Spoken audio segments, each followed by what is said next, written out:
In this video, we'll talk about outcome bias. It refers to our tendency to outweigh information about the decision outcomes when judging the quality or nature of someone's initial decision. Good outcomes of a decision does not necessarily indicate the high quality of decision making, because the good outcomes can simply be a matter of chance. In fact, we should judge a decision by the information the decision makers has at the moment of making a decision, rather than the information we gather after the decision is made. Just because you win at gambling doesn't mean gambling your money is a smart decision. The outcome bias generally makes us risk averse, but the outcome bias also brings undeserved rewards to irresponsible risk seekers, such as a general of the army or a leader who took a gamble recklessly and won. Leaders who are lucky are never punished for having taken too much risk. Instead, they are believed to be visionary, having had the foresight to anticipate success, and the sensible people who doubted them are seen in hindsight as mediocre and timid. A few lucky gambles can offer a reckless leader with a halo of being bold and visionary. The outcome bias is especially unkind to decision makers who act as agents for others, such as medical doctors, leaders, diplomats, and politicians. When the outcomes are bad, people often blame their agents for not seeing the handwriting on the wall, forgetting that it was written in invisible ink that became readable only afterward. In the effort to stop the COVID-19 pandemic, the decisions made by public health officials are easily judged with the outcome bias. At the early stage, if they advised people to act slowly and wait to see how the uncertainty would play out, they were criticized for failing to stop the preventable spread of virus.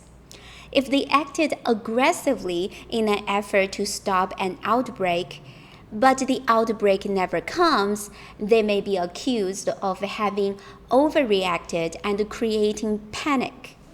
Superintendents are visible public officials who are expected to be responsible for the performance of their school district.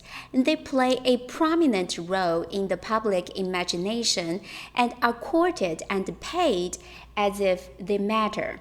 However, there is little evidence suggesting a direct correlation between district performance outcomes and superintendent's paycheck. A 2014 report suggested that superintendents whose tenure is associated with sizable, statistically reliable changes in student achievement in the district in which they serve, controlling for the many other factors that affect student achievement, are quite rare. The report authors added, in the end, it is the system that promotes or hinders student achievement. Superintendents are largely indistinguishable. The next time when applicants for superintendent positions use student achievements as evidence of their leadership skills, you might want to think twice. Are they taking the credit of teachers and their teams, particularly the credits that are not necessarily due to the superintendents? In fact, to answer the question of how important a superintendent is in a school district or how important a school principal is in a school, there are two theoretical perspectives to explain it. One perspective came out of strategic leadership, which considers that leaders' characteristics such as knowledge, experience, values, personalities, and preferences greatly influence what happens to their organizations. There is a competing theoretical perspective that came out of institutional theory, which explains why organizations are so similar, regardless of who the leaders are. According to institutional theory, leaders have little impact because organizations are exceedingly resistant to change, swept along by external forces, and constrained by conventions and norms. What do you think? Which view do you support? Please leave your comments below. I'll talk about the relationship between leadership and organizational outcomes in a different video. In the past, many of my students thought outcome bias was very similar to hindsight bias, which we've discussed in an earlier video. The two biases are indeed very similar. What is a hindsight bias?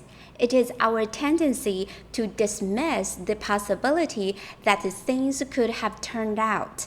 When things turned out in a certain way, we fail to remember that we actually didn't know how things would turn out. Instead, we tend to think we knew it all along.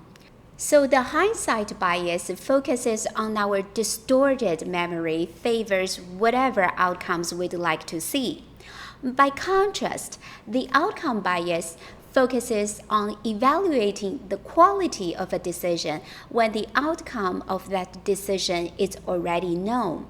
With the outcome bias, the exact same decision can be judged as a good one if the outcome is positive, or a poor decision when the outcome is negative. In this video, we talk about the outcome bias. It is our tendency to outweigh information about the decision outcomes when judging the quality or nature of someone's initial decision. Good outcomes of a decision does not necessarily indicate the high quality of decision making, because the good outcomes can simply be a matter of chance. Now it is time for you to provide an example of the outcome bias and reflect on how it influences decisions made by you or the people around you.